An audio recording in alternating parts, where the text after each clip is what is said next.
You're about to play an unfinished level from The Last of Us Part 2.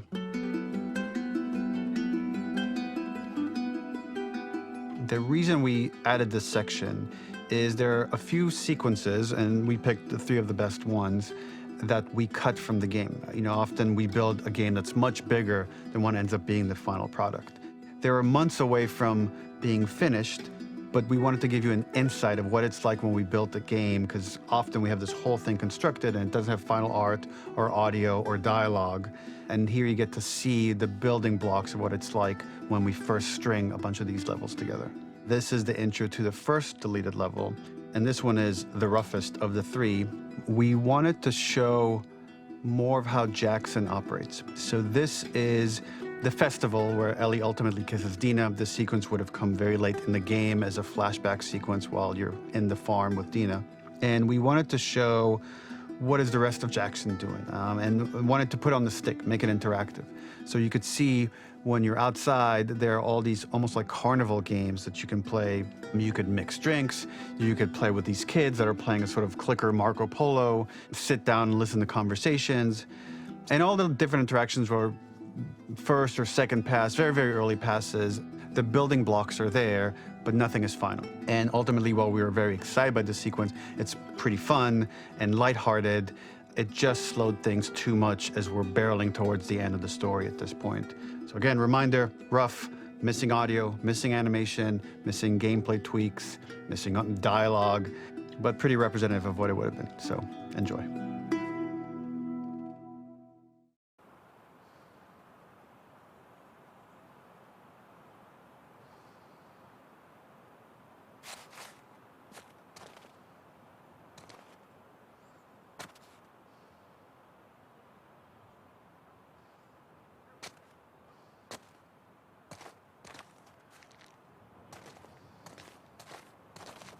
Originally, this level was going to transition us to farm. We would go all the way through to the dance, where Ellie and Dina share their first kiss. Then we would play through farm, and when Ellie plays the guitar at night, she would remember the Seth incident. So, the opening for this was a little tricky. We needed it to match at least a little what you might expect emotionally coming from prior beats, because we were already purposefully disorienting you in time and space. Remember, you just came from this huge fight. To jump straight into it would have been a little too jarring. After some back and forth, we rooted it in Ellie's nerves, calling back to her hands shaking in the theater. But this time, for a much more innocuous reason we'll find out later. She's nervous because she has a crush on Dina, who is the only reason why she's here at the dance. Something we really wanted to do was highlight the way their lives had turned upside down since she went down this path. We had this idea of recontextualizing all of our usual gameplay mechanics that were designed for really violent ends. The workbench, door bashes, throwable weapons, and even the infected, which is my personal favorite. Peppered throughout the level are moments of levity or shared history, all the while seeing how happy and mundane they all were before her huge revenge odyssey.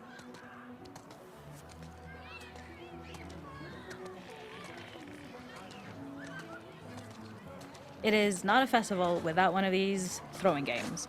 This one, of course, uses our throwable system where you're often chucking explosive things or stunning things, but for a more wholesome purpose, although some people take this game really seriously. A fun aspect of this is if you did well, you could win a toy here. Ellie would place it in her pocket. If you had done this, you'd find the toy with JJ, the baby, later back at the farm. When we cut this, the toy made it through anyway because it was so cute. It is the same one you see on the tractor at the farm. Ollie the elephant.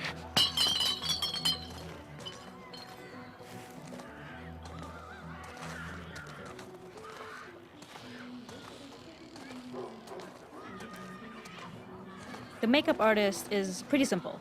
It's one of those little in-game scenes we peppered in to make it feel like Ellie had roots in the town. Hallie, our writer, mentioned that in her mind, an ex-girlfriend of Ellie's tattooed her arm to cover up her scar. So we figured this might be the only time you get to see that. We wanted to hint at it and allude to it and make it feel like there had been so much more that had been happening and so much more that Ellie threw away.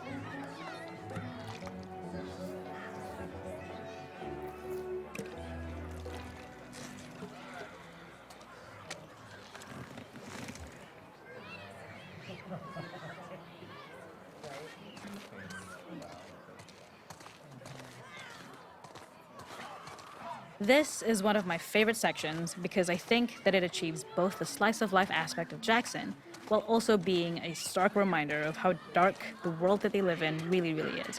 To attract attention and curiosity, one of the kids was supposed to make this adorable, messed up little clicker impression, and the others would giggle. We tried a version where if you got close enough, the kid might try and follow you a little before turning back. Since clickers are blind and move by echolocation, for this game of messed up tag, Ellie must close her eyes and listen for when the children give themselves away. The thought was that these kids are in relative safety. They still grow up with the dangers of clickers and runners, and all those lessons would embed themselves in the games that they play.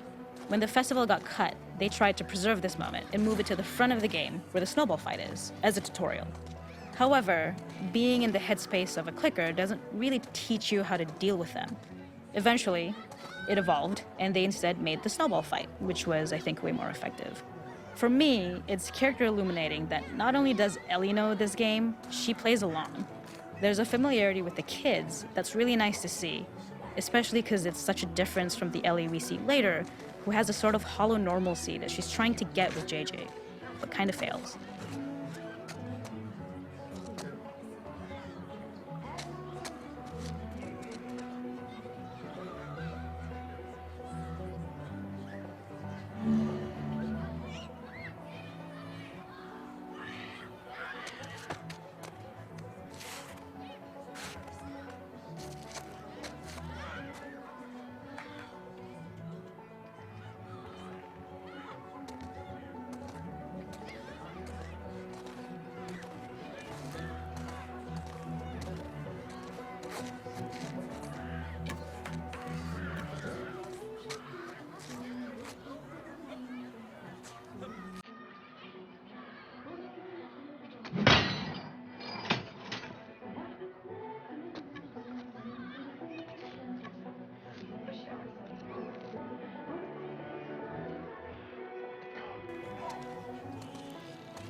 We use our workbench a lot to make a lot of things that kill and maim and hurt people. Here, we had the silly idea of using the same feel, harkening back to the same animations, using the exact same UI to instead fix a drink. Like the workbench, you could pick your base and then you could add something to it. And at the time, we had some different reactions from Ellie based on how strong you chose to make the drink.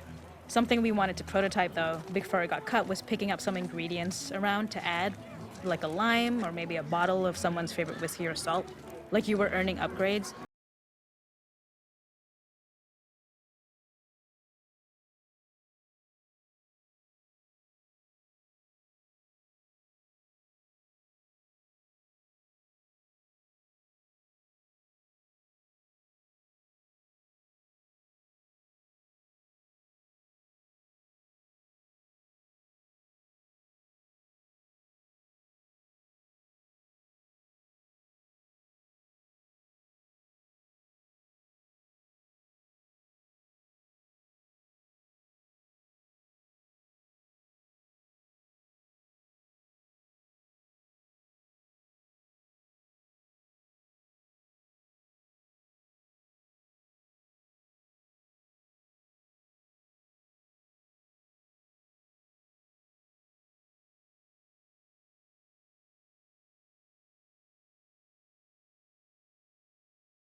in this second deleted level, which is an extended sequence of the sewers in Seattle.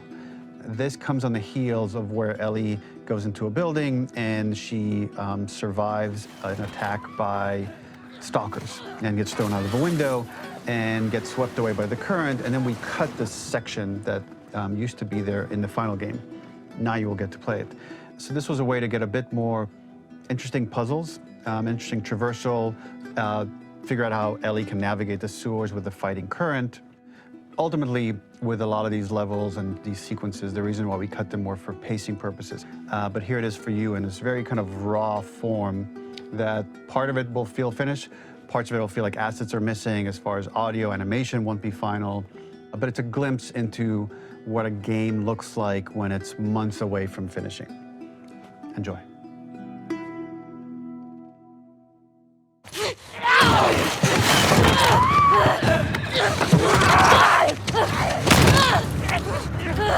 Get off of me!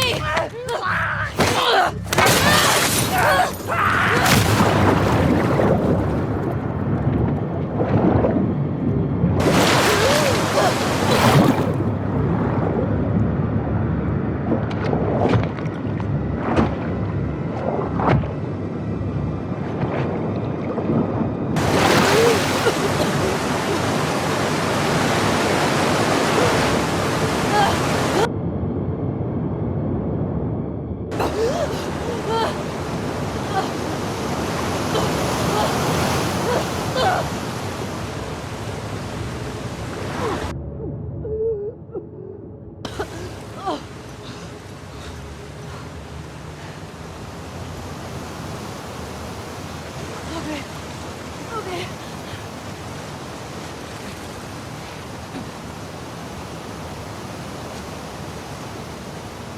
Fuck Seattle. Okay. Where the hell am I? The ladder acts as an immediate goal for the player, but being able to climb out is not going to be so easy. To keep levels interesting and engaging, we alternate between positive and negative values the player experiences. Here, it's a positive to have found the ladder, but then a negative to discover it's not the solution. But then another positive to identify the next short-term goal of the doorway. By alternating between these opposing values, we give players what they expect, but not how they expect it. Gotta be another way out.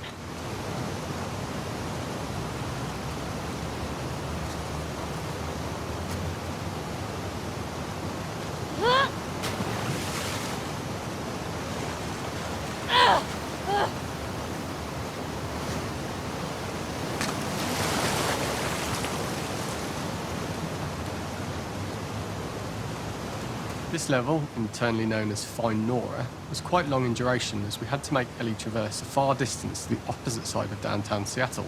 The sewer section was originally longer than what we released the game with, approximately 10 minutes more.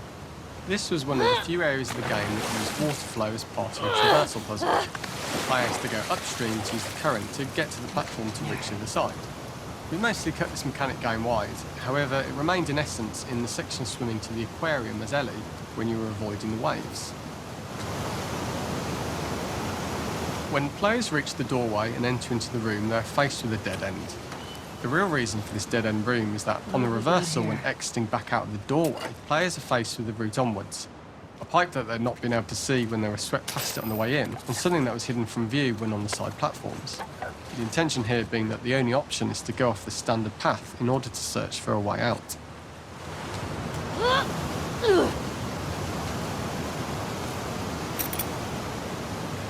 Get me the hell out of here.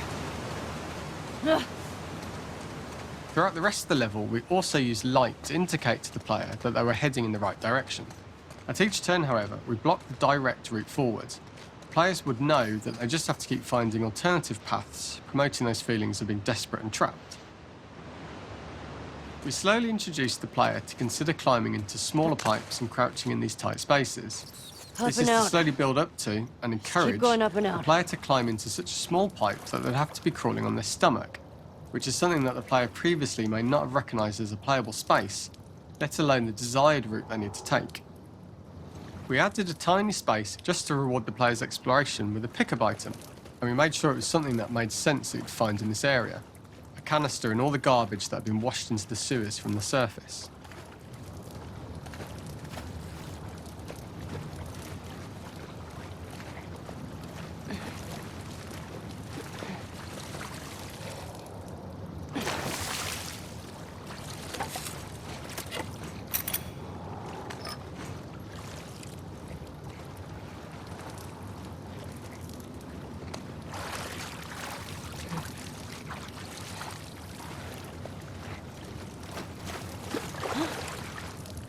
We loved the idea of making Ellie prone through a tiny, dirty pipe in order to get out, as it was a great opportunity to use our prone mechanic.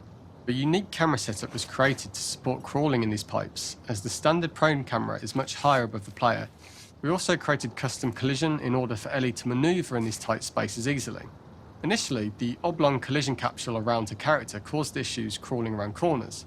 We put extra effort into the custom corner collision, so the movement experience is as smooth as the main game. Hold your shit, Ellie.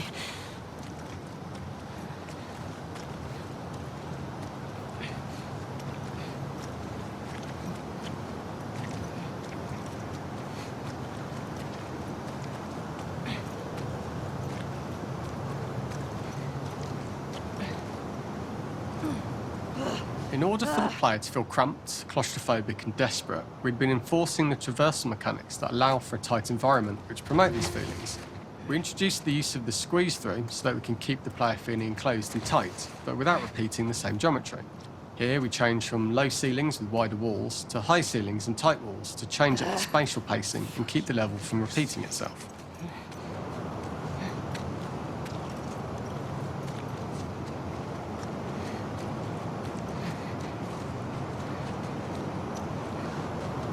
This would be a really shitty place to die.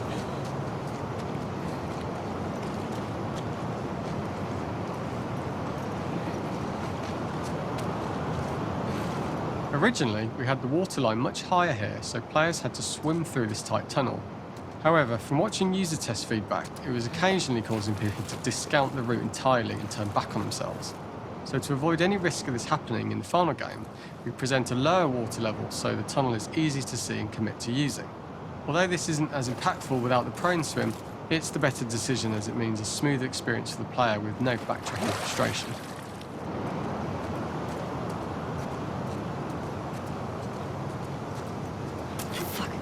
We draw the player towards this pipe, as it is seemingly the route out of the tight space.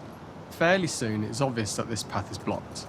If the player goes all the way up to the bars that block the path, they are rewarded with a pickup, so this journey doesn't feel wasted. It is important to encourage the player to try to progress along this path so that they would subtly be thinking of progress in this direction. We hint to the player that there is a bigger, new space beyond this pipe by showing the player the waterfall. This helps players consider the other route where they don't know how far the tunnel is or whether they'd make it. As we surface from the water and over the crest of the slope, we reveal what is further in this tunnel. A clicker that has sprouted and the fungus has grown on the sides of the pipe. It was great to see people who user tested this area becoming increasingly worried as we forced the player to squeeze past the fungus and inches away from the clicker's face, all the time not being sure whether the clicker might be alive or attack them. Although we aren't as cruel as to force a clicker attack in such close proximity, we do have a payoff for this moment. This clicker momentarily turned into Joel to show Ellie's PTSD from what happened to Joel at the start of the game. Ultimately, we decided to save this moment for the farm level, as it was more impactful there because it could become the centrepiece of that experience. Whereas in the sewers, we weren't able to make it as much of a narrative point and give it the breathing room and reaction time that it deserves, given the tight space.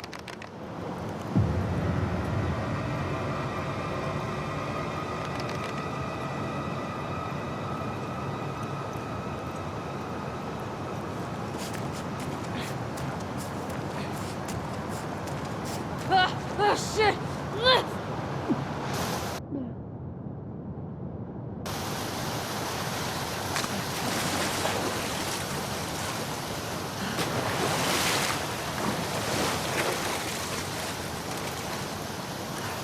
For the final section, we eventually opened you out into a wider area as you traverse through such tight spaces leading up to this.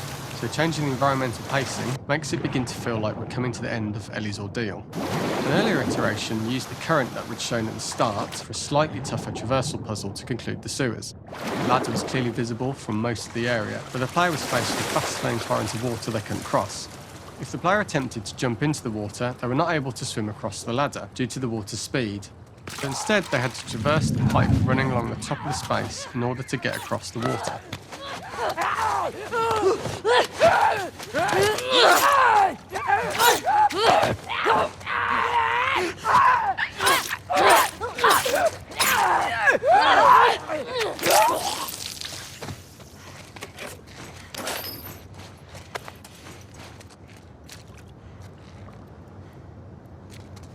Right. This is the first time we get to see stalkers that are embedded into the walls. So this optional room is a nice little early extra that the player gets if they explore. We also use the pickups to lure players over to be close enough to trigger the stalker's attack. This caused quite a few jump scares with user testers who played our game before its release.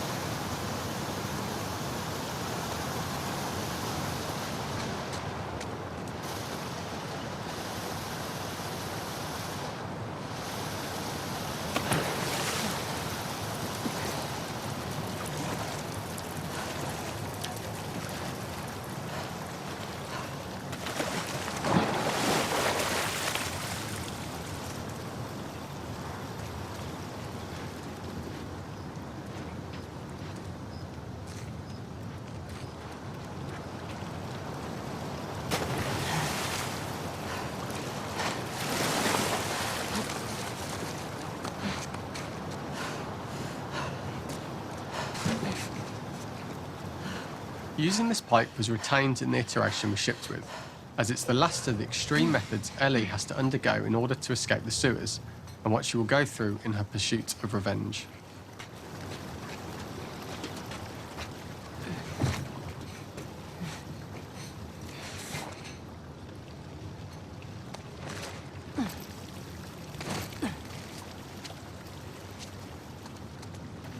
The last ladder climb is quite lengthy, and although we could have trimmed it down to a shorter climb, we liked how this last segment of the journey built anticipation for whether there was success at the top or not after all you've been through. Ultimately, the ladder exits out into the subway station, which is how it connects in the final game. Ellie then has to find her way to the hospital from here, crossing paths with the scars for the first time. The last ladder climb is quite lengthy, and although we could have trimmed it down to a shorter climb, we liked how this last segment of the journey built anticipation for whether there was success at the top or not after all you've been through. Ultimately, the ladder exits out into the subway station, which is how it connects in the final game. Ellie then has to find her way to the hospital from here, crossing paths with the scars for the first time.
For this third and final deleted level, what we call the boar hunt sequence. This was a sequence pretty late in the game. It was right after the whole Seattle Abby sequence where Abby spares Ellie. And then we wanted to come back into Ellie's story, but keep it a bit mysterious of how much time has passed, where is Ellie now? So we're coming in on Ellie, and she's following a trail of blood. And we wanted to mirror, in a way, the deer hunt sequence from the first game, but this time do it with a boar. And there's something with Ellie that now she can't let go of this violence. She's pursuing it, even against this innocent animal. This was another opportunity to show how the violence that Ellie has experienced, the violence that she witnessed being afflicted onto Joel, is still sticking with her, and she's still experiencing these PTSD moments. This was a sequence that was pretty far along and was cut pretty late in production. Parts of it are still really rough, but the gameplay, the building blocks were all there. I think you'll have fun to see, like, again, a rough, unfinished sequence that you can play. You can see all the way to the end, and including a cinematic that we end up cutting. And the remnants of the sequence ended up being mentioned in Ellie's journal. So this part of the story that we developed still made its way into the game as kind of optional stuff that you could read about, but here you get to experience it. So as a reminder, this is pretty rough, months away from being finished, but you get to see it now.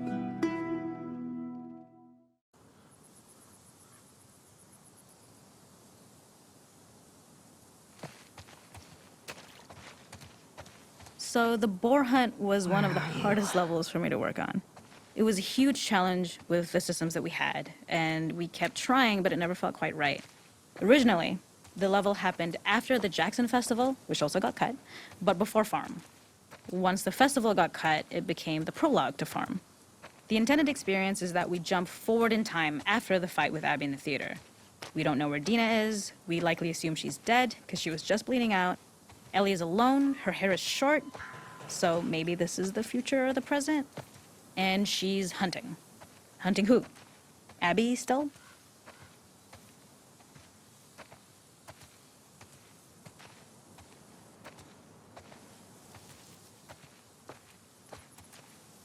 In early iterations of the fight, it was more arena-like. The player slowly whittles down the boar's health. Ellie gets more visceral and more vicious. We get a little worried about her. As the boar gets weaker, more panicked, more feral, and we start feeling sympathetic to the boar, was the hope. In all of these iterations, especially of these wider areas, it required custom AI and scripting to make sure it continued to feel organic as an animal, but we really needed it to do specific stuff. It needed to be able to close distances really, really quickly. It needed to charge to attack, but we wanted the feeling of hunting, so we needed to track it down from afar. And we also needed to discourage the player from attacking the boar when it's that close, or it would kind of turn into this melee kerfuffle. How do we do this in our world while keeping the boar believable? We must have gone through 5 or 6 iterations of the boar fight and all, and every single time it changed pretty drastically. We split it into clear phases, where one was like all long range. We tried another where you're getting close and you get the jump on it quite literally. You're jumping off of a rock to attack it. And then finally, we tried a bunch where you almost sort of go around a bunch of trailers and try and wrestle it. We uncovered after some time that taking down a boar over several phases felt very laborious and a little dramatic. It was comically long, it felt too boss-like, a little too gamey. We decided to cut the first few phases, and we opted for a cold open after the boar had already been hurt off screen. So that allowed us to focus on feeling like we're closing in on prey and to introduce the boar when it was at its most dangerous. Already hurt, already feral, much too close for comfort. And so the thinking was it would bring us more into Ellie's mindset. Is this really hunting for food, or is she hunting for some other reason? The gas station was built to highlight the boar's destructiveness. Since it's cramped, the boar feels larger. We also feel trapped with it, though perhaps it's trapped with us. When it charges, it gets to us quickly, so we must be on our toes. This made it more aligned with Ellie's sort of hunting for trouble mindset. Listening became more important, as well as moving around slowly so it didn't hear you. Could you spot it before it saw or heard you? And could you get a shot off quickly enough so you could dodge out of the way? Or is the shot worth the cost after? It feels like a gamble. By the end of the fight, everything would likely be in shambles. The boar would burst through the back, and Ellie would follow it and finally enact revenge. Okay. I can't see shit.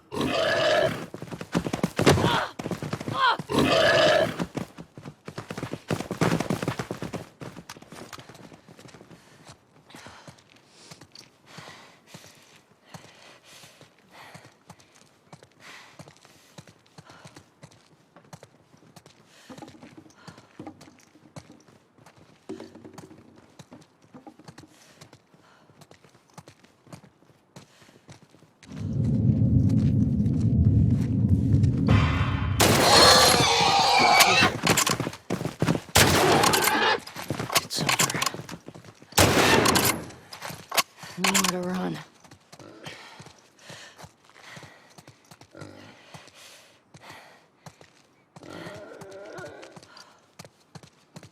The boar kill was supposed to be anything but glorious.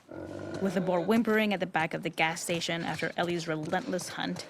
After this, hearing the drone that we kinda come to associate with Ellie's trauma, we would hard cut to the stream where she's washing her hands and holding rabbits that she hunted, about to return to Dina. And there would be no mention of the boar.